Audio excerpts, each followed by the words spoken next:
द्वितीय विश्वयुद्ध समय एक घटना जेतेबेले कि सेनाध्यक्ष विलियम स्कीम बर्मा मध्य दे इंग्रेज सैन्य मानक कड़े दमा निमंते नेतृत्व प्रदान करुथिले।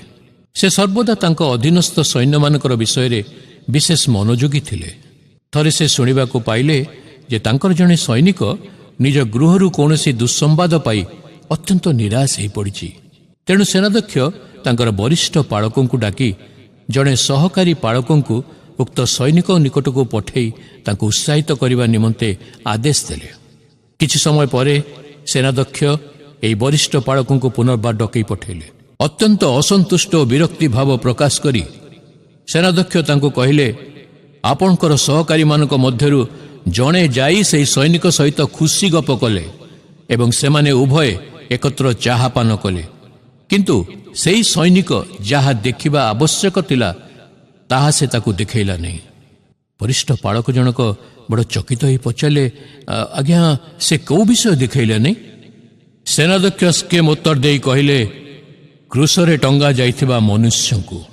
हाँ बंधुगण, ईश्वरंकर वाक्य कहे जहाँकि प्रभु जीशु कही मु जीवनदायक आहार, जे मो निकट को आसे से कदापि क्षुदित हेब नहीं, आ जे मोठारे विश्वास करे से कदापि तृषित हेब नहीं।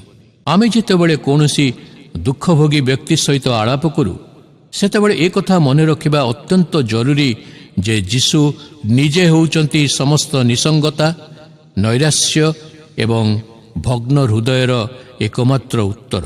हाँ, यह सत्य जे आमे ए प्रकार व्यक्ति सहित आनंदरे आलाप और सहभागिता करबा उचित, किंतु ता सहित आमे मध्य तांकु से क्रूसरे टंगा जाइथिबा पाप धारणकारी त्राणकर्तांक प्रति अंगुली निर्देश करबा उचित, जांक ठारे अछि पाप क्षमा, शक्ति, अनुग्रह एवं आशा। जीवनदायक आहार मिलुची, आस हे क्षुदित तृप्त होइब, जीवन निर्झर बहे तुम पाई, पान कले आउ तृषा नोइब। मन रखंतु, ख्रीष्ट ही एकमात्र जीवनदायक आहार जे कि आमर आत्मिक क्षुधा पूर्ण करिबा पाई समर्थ।